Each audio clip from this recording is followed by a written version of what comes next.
Fui una esposa infiel y engañé a mi esposo con el ex de mi hermana en un hotel de carretera, usando dinero de la casa para pagar la cuenta. Sufrí una venganza brutal, y mi amante terminó en el hospital.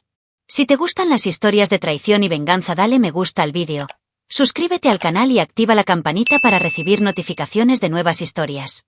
Mi nombre es Mariana, tengo 35 años, enfermera en un hospital privado de tamaño mediano. He trabajado en turnos de noche durante años, lo que siempre me ha dejado emocionalmente agotado. Casado desde hace casi 9 años con Gabriel, 40 años, gerente de logística en un distribuidor. Siempre fue considerado un hombre de buen partido, tranquilo, trabajador, sin vicios. Estable. Pero demasiada estabilidad, con el tiempo, se convierte en silencio. Y el silencio dentro de la casa se convirtió en una especie de eco de mi invisibilidad. Nadie nos vio como una pareja con problemas. De hecho, éramos todo lo contrario. La familia nos elogió, los amigos comentaron lo bien que nos llevábamos. Pero detrás de la puerta lo que existía era rutina, comodidad y una ausencia que no se podía tocar. Gabriel estuvo presente en las obligaciones, pero ausente como esposo. Él no me notó. Me tocó sin pasión, me habló como si yo fuera una asistente en casa, no la mujer con la que compartía vida. Pasaría días sin recibir un elogio, semanas sin ningún gesto de cariño.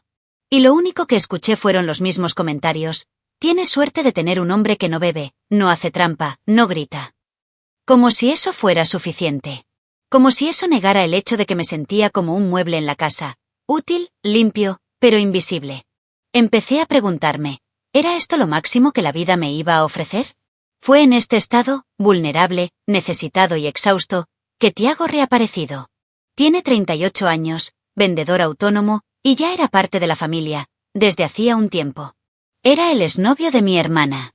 Del tipo que siempre fue bueno conversando, sencillo, impulsivo, un poco caótico. Lo contrario de Gabriel.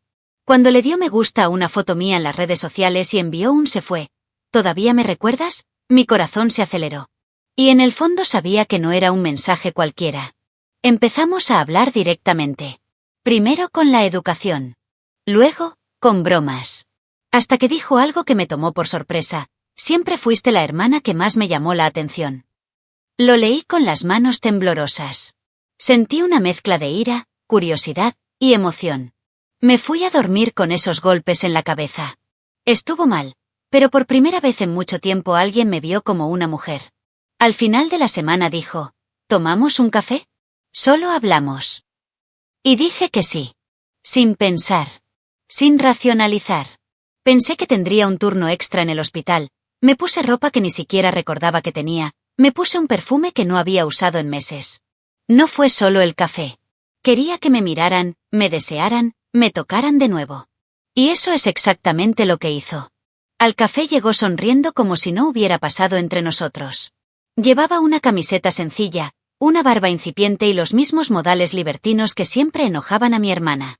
Me preguntó si estaba bien y, antes de que yo respondiera, soltó: te ves más hermosa que antes. Eso me destrozó por dentro. Hacía tanto tiempo que no escuchaba algo así, dicho con verdad y ganas. No sabía dónde poner mis manos. La garganta se seca. Sonreí. Y no lo negué. Hablamos de todo y de nada. De los años que pasaron, de mi rutina en el hospital, de cómo él intentaba encontrarse a sí mismo otra vez en la vida. Mentí cuando dije que mi matrimonio iba bien. Y se dio cuenta. Me miró a los ojos y dijo: te ríes con la boca, pero no con los ojos. Me callo. Y lo entendió. Fue en este silencio que nuestras manos tocaron la mesa, por un segundo más de lo debido. No me lo quité. Él tampoco. Al salir me abrazó. Un abrazo largo y firme. El tipo de abrazo que no había recibido en años. Sentí el calor de su pecho, el olor de su piel, el escalofrío en la nuca. Y me odiaba por gustarme tanto. Aún así, me subí a su auto cuando me ofreció llevarme. En el camino, nos reímos de viejas tonterías y él puso su mano en mi rodilla mientras hablaba. Fue sutil. Casi inocente. Pero mi piel ardía donde la tocaba. ¿Y yo? No te pedí que pararas. El mensaje llegó 2 horas después. ¿Tienes alguna idea de lo que me hiciste hoy? Me quedé mirando el teléfono durante minutos antes de responder. Y cuando escribí "¿y tú en mí?", supe que estaba rompiendo una línea invisible. A partir de entonces, Cualquier excusa que me diera sería solo eso, una excusa. Pero lo confieso, me gustó la sensación. Sentirse deseado. De tener a alguien esperando ansiosamente una respuesta mía. Saber que todavía había algo en mí más allá de ser una esposa útil. Durante los días siguientes, nos enviamos mensajes de texto todo el tiempo. En las primeras horas de la mañana, mientras fingía dormir al lado de Gabriel. Por la mañana, mientras se duchaba. En servicio, en el intervalo entre un cambio de turno y otro. Los mensajes se convirtieron en audios. Los audios, provocaciones. Decía cosas como me pregunto qué habrá debajo de ese uniforme blanco o un día te voy a robar para mí. Y no bloqueé. De lo contrario. Repetí todo en mi cabeza antes de irme a dormir. Hasta que, un jueves por la tarde, escribió, ya no puedo imaginarlo. Necesito verte de nuevo. Respondí con un simple ¿cuándo? No lo dudé. No lo pensé.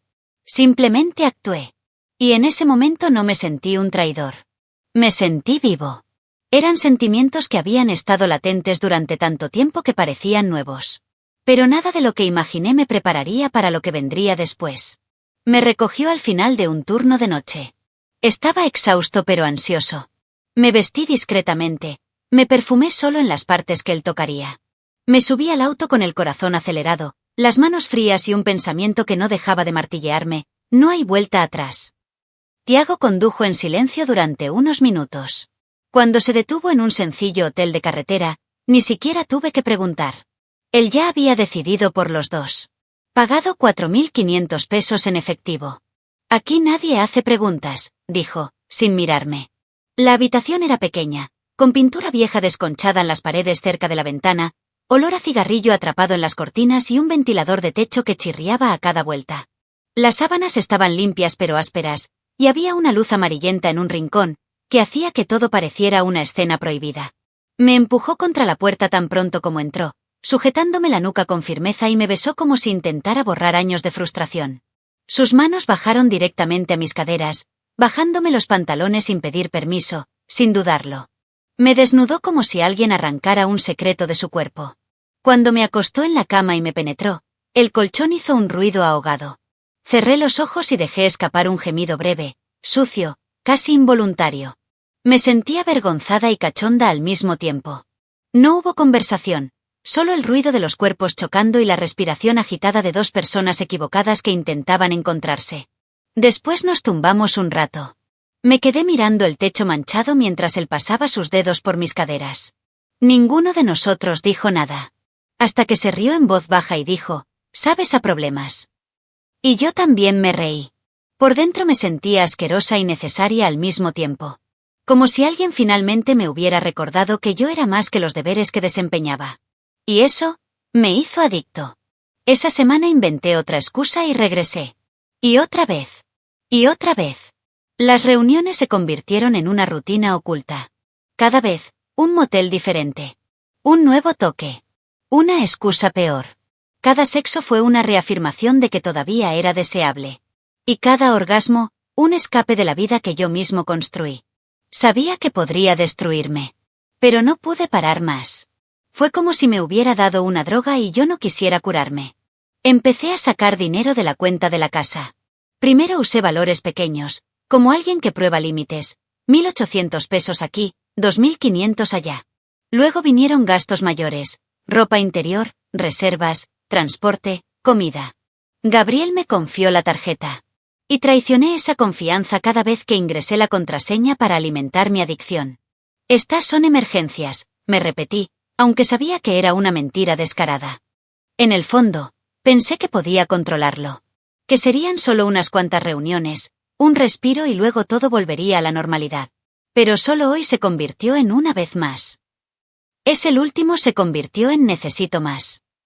Y cada vez que salía de esa habitación de hotel, me miraba en el espejo del baño y me preguntaba quién era esa mujer. La respuesta nunca llegó. Solo el sonido de sus mensajes llegando, pidiendo más. Y yo, siempre dije que sí. Las mentiras empezaron siendo pequeñas, casi inocentes. Voy a trabajar horas extras, necesito ir a la farmacia de mi mamá, ha cambiado de turno. Al principio anoté las excusas en mi libreta, para no contradecirme. Con el tiempo, Fluyeron con tanta naturalidad como cuando le dije buenos días a mi esposo. Mientras Gabriel miraba la televisión con los pies en alto, yo discretamente me preparaba para otra noche de traición. Incluso sabía exactamente cuánto tiempo podía permanecer fuera sin causar escándalo. Poco a poco, las reuniones con Tiago se hicieron más frecuentes y más caras. Comencé a gastar 5.000 pesos por semana. Después, 6.200, 7.800, hasta que ya ni siquiera pude hacer los cálculos. Siempre era él quien elegía el lugar: hoteles de carretera, apartamentos de alquiler, incluso una vez en el coche, en el garaje de un edificio abandonado. Dijo que se sentía vivo conmigo. Y lo creí, porque también me sentía viva. Incluso si fuera caro, en tu bolsillo y en tu conciencia. Empecé a ocultar extractos, a borrar notificaciones bancarias, a desfalcar parte del valor de la feria, de la factura de la luz, hasta de la matrícula del colegio de mi sobrino al que prometí ayudar. Le hice creer a Gabriel que el banco estaba cobrando comisiones indebidas. Confió tanto en mí que ni siquiera lo cuestionó. Y eso solo me hizo más audaz. Compré lencería nueva con su tarjeta. Llevé a Tiago a cenar y pagué la cuenta con la misma app que usábamos para pedir comida a casa. Era como escupir en un plato y luego lamerlo. Pasó un mes. Cuando me detuve a sumar los valores, me di cuenta de que ya había desviado más de 20.000 pesos de la casa. Y aún así, no me sentí satisfecho. Era como si cada orgasmo necesitara pagarse con más riesgo, más mentiras, más atrevimiento. La adicción comenzó. Y dejé de intentar ocultármelo. Solo esperaba que nadie más que yo se diera cuenta. Y por un tiempo pareció que estaba funcionando. Hasta que Gabriel comentó casualmente que la factura de la luz estaba retrasada. Fingí estar sorprendido. Dijo que debería haberlo olvidado. Me reí, parecía confundido. Y él creyó. O al menos fingió creerlo. Fue la primera verdadera grieta en el cristal de nuestra rutina. Por dentro, mi estómago se heló. Por fuera, seguí sonriendo. Con mi mente ya ocupada con la próxima excusa, el próximo motel, la próxima factura invisible. Incluso con la tensión creciendo, no podía parar. Era como si Tiago fuera lo único que todavía me recordaba que yo existía. Lo justifiqué todo mentalmente: yo también pago con lo que es mío. Pero en el fondo lo sabía. Sabía que estaba construyendo un castillo de arena encima de una tarjeta de crédito. Y la marea de la verdad no se hace esperar. Lo que no me imaginaba era que Gabriel ya había empezado a observarlo todo, en silencio. Fue alrededor de la 5ª o 6ª semana que me di cuenta. Gabriel había cambiado. No fue un enfrentamiento directo, no fue una acusación. Fue silencio. Un silencio que ya no era desatención, era cálculo. Ya no se quejaba cuando yo llegaba tarde. No pregunté por qué llegué con un olor diferente en el pelo. Simplemente me miró por encima de su taza de café, como alguien que estudia un rompecabezas y sabe que falta una pieza. Y esa mirada tranquila suya dolía más que cualquier grito. Empezó a escucharme con más atención. Pero no fue cariño. Fue observación. Cada vez que decía dónde había estado, hacía una pausa antes de responder. Nunca me llamó mentiroso, pero a veces repetía mi frase en tono de duda: deber extra, ¿no? Otra vez en la casa de tu mamá. Y yo, que mentía con facilidad, comencé a tropezar con mis propias versiones. El miedo entró por las grietas del placer. Aún así, no me detuve. Tiago siguió siendo mi válvula de escape. Y cuanto mayor era la tensión en casa, más quería escapar a sus brazos. Pero ahora también había algo diferente en las reuniones. Empezaron a tener un sabor amargo, como si los estuvieran contando. Empecé a buscar moteles, a sospechar de las cámaras y a guardar los recibos en la basura. Ya no tenía relaciones sexuales solo cuando estaba cachonda. Tenía relaciones sexuales con urgencia. Y con paranoia. Gabriel, por otro lado, parecía cada vez más gentil. Me preparó café, lavó los platos y me preguntó si quería un masaje. Era como si se hubiera convertido en un marido modelo. Y eso solo me puso más nervioso. Porque la culpa pesa, pero el perdón temprano asfixia. Era como si lo supiera todo y estuviera esperando el momento adecuado. Y lo peor, no sabía si iba a explotar o implosionar. Empecé a soñar con él siguiéndome. Me desperté en mitad de la noche pensando que estaba leyendo mi móvil. Incluso evité dejar el dispositivo a la vista. Puse una contraseña, eliminé conversaciones, usé aplicaciones disfrazadas. Pero era como intentar ocultar la sangre con perfume. La sensación de que la verdad estaba a punto de tocar a la puerta no me dejaba en paz. Y a Tiago, a su vez, no pareció importarle. «Tranquila, tu marido nunca sospechará de ti», dijo. Poco lo sabía. Era como vivir con dos versiones de mí mismo, la que huía hacia el placer y la que regresaba al miedo. Los dos estaban chocando. Y sentí, cada vez con más fuerza, que Gabriel me estaba esperando. Simplemente no sabía cuándo. O cómo. Pero algo dentro de mí decía, él ya lo sabe. Y lo que viene después, nadie puede contenerse. Era el cumpleaños de mi madre. Casa llena, mesa llena, risas a carcajadas. Tías, primos, sobrinos, incluso mi hermana, sí, un ex de Tiago, estuvo presente, vestido como si se tratara de un evento de gala. Fui con un vestido ligero, con la sonrisa lista, tratando de fingir que no pasaba nada. Gabriel, como siempre, estuvo impecable. Pero había algo en sus ojos, algo diferente. Parecía demasiado tranquilo. Demasiado frío. Simplemente no sabía que ese día se convertiría en mi infierno personal. Todo iba bien hasta el momento de la felicitación. Mi madre se conmovió con las palabras de mi hermana. Mi sobrina leyó un poema. Y entonces Gabriel pidió hablar. ¿Puedo hablar un minuto antes de la tarta?, dijo, levantando la copa de vino espumoso. Todos sonrieron, algunos aplaudieron. Quiero agradecer a la mujer con quien he compartido mi vida durante casi una década. Hasta entonces, todos sonreían. Y también quiero mostrarles a todos quién es ella realmente. Él tomó una carpeta marrón de la mochila que dejó apoyada en el sofá. Se abrió con calma. Y empezó a leer, en voz alta, como narrando un reportaje, traslado de 6.800 pesos al Hotel Venus. Mensaje enviado. Todavía pienso en ti desnuda. Fecha, jueves, 7:47. Se me heló la sangre. Mi columna se paralizó. Sacó copias impresas de conversaciones, recibos y reservas. Y siguió leyendo. Compra de lencería, 2,200 pesos, entrega en domicilio del amante. Con cada línea, me encogía más en mi silla. Mi hermana se levantó de un salto. Con mi ex. Su grito fue tan fuerte que detuvo la música. Mi madre cayó sentada. Mi padre entrecerró los ojos como si se negara a creerlo. Un primo murmuró: «Dios mío».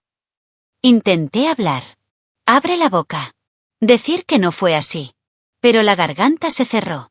Era como estar en un sueño donde todos te ven desnudo. Solo que fue peor. Porque era real. Gabriel continuó. Ella sacó dinero de las cuentas de la casa. Usó mi tarjeta para ir a un motel. Y hasta tuvo el coraje de sonreírles a todos. Con cada frase, moría un poco más. Quería correr. Esconder. Pero mis piernas no respondieron. Mi hermana me llamó perra sucia. Mi madre dijo no como una oración. ¿Mi padre? Salió de la casa sin decir una palabra. Ni siquiera miró hacia atrás. Y allí, en el centro de la sala decorada con globos y fotografías antiguas, me convertí en el escándalo familiar. Me convertí en un espectáculo de vergüenza. Gabriel terminó su discurso con un brindis amargo, por la verdad, que llega cuando la necesita. Levantó el vaso, tomó un sorbo y me miró con la misma mirada tranquila y asesina. Todavía estaba de pie, pero por dentro, ya estaba destruido. Nadie me defendió. Ni un alma. Todos me miraron como si le hubiera escupido en la cara a toda la familia. Mi hermana, que siempre ha tenido sus dramas y rivalidades conmigo, aprovechó la ocasión como si llevara años esperando esto. Me empujó en medio de la habitación, me llamó destructor de familias, de vagabundo. Intenté decir algo, pero cualquier sonido que saliera de mi boca era absorbido por las voces a mi alrededor. Yo era el circo. Y ellos eran el público sediento de sangre. Mi madre me dijo que saliera de su casa. Dijo que fue una decepción. Que criarla había sido una misión difícil, pero ver esto, era imperdonable. Y yo, que todavía llevaba dentro de mí una chispa de negación, me di cuenta de que ya no había espacio para mí en esa familia. Mis primos no me miraron. Algunos amigos de la familia, que ni siquiera sabían lo que pasó detrás de escena, se marcharon avergonzados. Mi dignidad goteó al suelo con el pastel que nunca fue cortado. Gabriel no me atacó. No me insultó. Él simplemente me miró. Y lo que había en esa mirada me destruyó mucho más que cualquier bofetada. Era una mirada de desprecio absoluto. A quien una vez amó, pero ahora solo veía el cadáver de lo que quedaba. Mientras pasaba junto a mí hacia la puerta, dejó las llaves de su auto sobre la mesa. Solo dijo una frase: «Lo vas a necesitar. No volveré a casa». Y se fue. Cogí mi bolso y me fui sin despedirme. Nadie me detuvo. Nadie corrió tras él. Pedí un auto a través de una aplicación con las manos temblorosas, tratando de contener el llanto. Me senté en el asiento trasero y miré mi reflejo en el cristal oscuro. Me preguntaba cuántas personas allí sabían lo que era sentir completamente solo aunque estoy rodeado de gente. Lo sabía. Y en ese momento era lo único que me quedaba. Llegué a casa y miré a mi alrededor. Todo parecía intacto. El sofá en su sitio. Las plantas regadas. La cama hecha. Pero el aire estaba pesado, como si la casa hubiera sido testigo de todo y ahora me juzgara en silencio. Me senté en el suelo de la cocina y lloré como nunca antes había llorado. Fue un grito diferente. No de arrepentimiento inmediato, sino de colapso existencial. Mi vida ya no existía. Solo quedó el nombre sucio, la vergüenza y la puerta cerrada. Intenté llamar a Tiago esa noche. Necesitaba un mínimo de comodidad. Un gesto. Un ven aquí. Pero la llamada fue directa al correo de voz.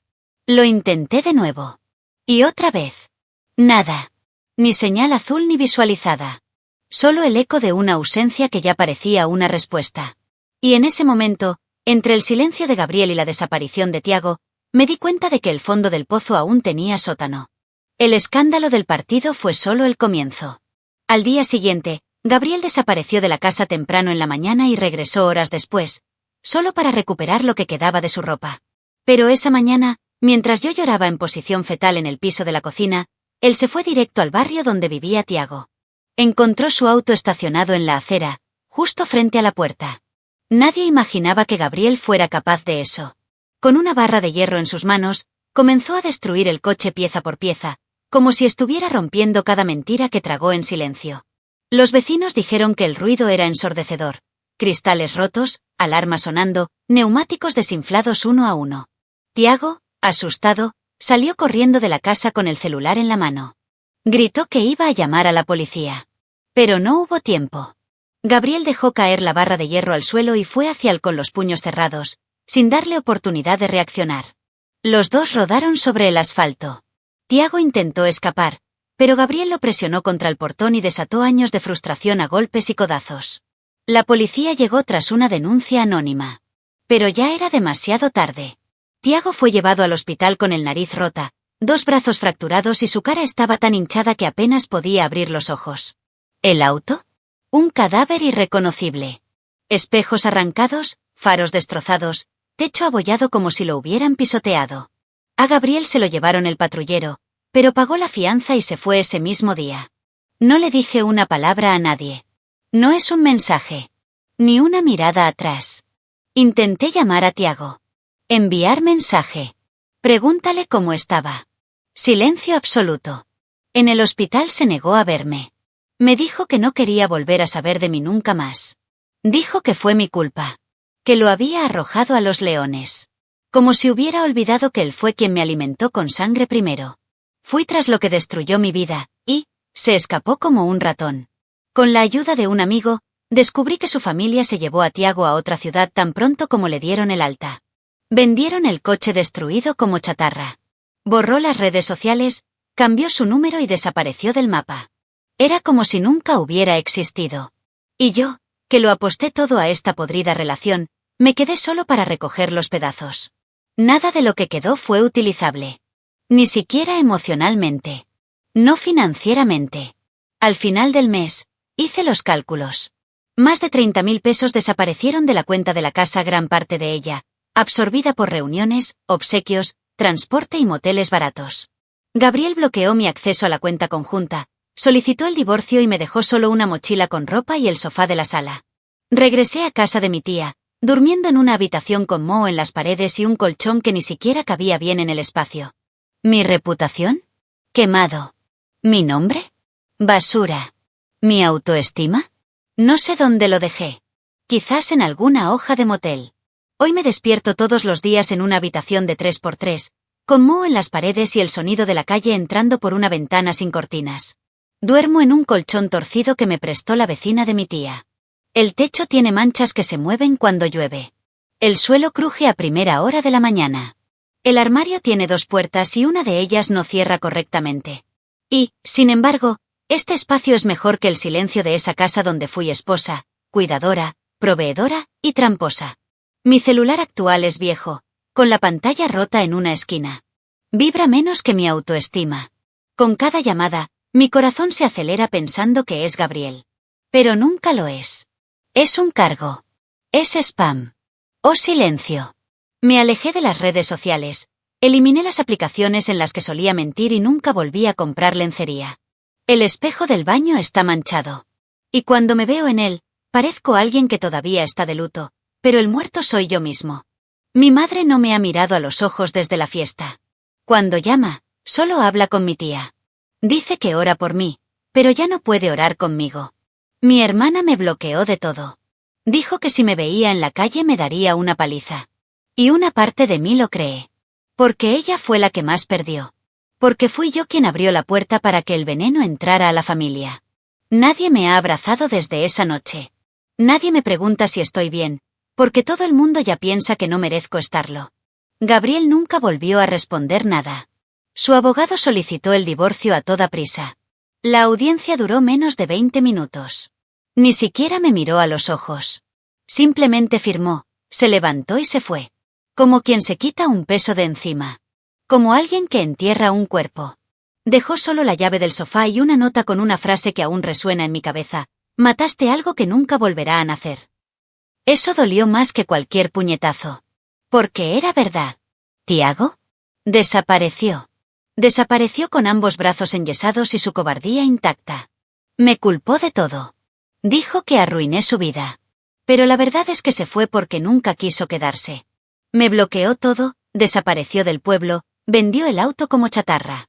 Hoy nadie sabe si está en otro estado, en otra cama o en otra mentira. Solo sé que no está aquí. Y tal vez nunca lo fue realmente. Cuando pienso en todo lo que he perdido, no sé ni por dónde empezar. Perdí mi matrimonio.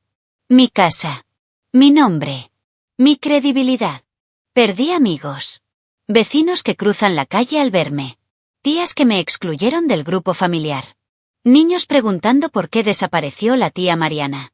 Mi profesión sigue en pie, pero incluso en el hospital las miradas son diferentes. Los chismes viajan más rápido que la medicina intravenosa. A veces me pregunto si hice todo esto solo por necesidad. Solo porque alguien me vio con otros ojos. Y eso me asusta. Porque si un simple mensaje fue suficiente para desmoronarme, ¿qué dice eso sobre quién era yo antes? Pensé que era fuerte. Pero tal vez solo estaba durmiendo. Y desperté de la peor manera posible, en medio de una pesadilla construida con mis propias manos.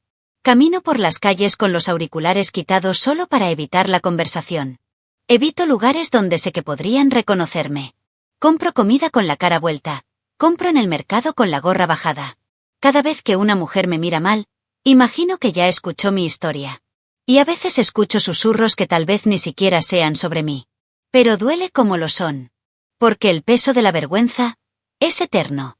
Y sin embargo, incluso después de todo, una parte de mí todavía se pregunta, ¿podría ser que en el fondo, todavía quería ser perdonado? Deja tu opinión en los comentarios, dale me gusta al vídeo y suscríbete al canal para recibir notificaciones de nuevos vídeos, y también ayudarnos a llegar a más personas y formar una comunidad.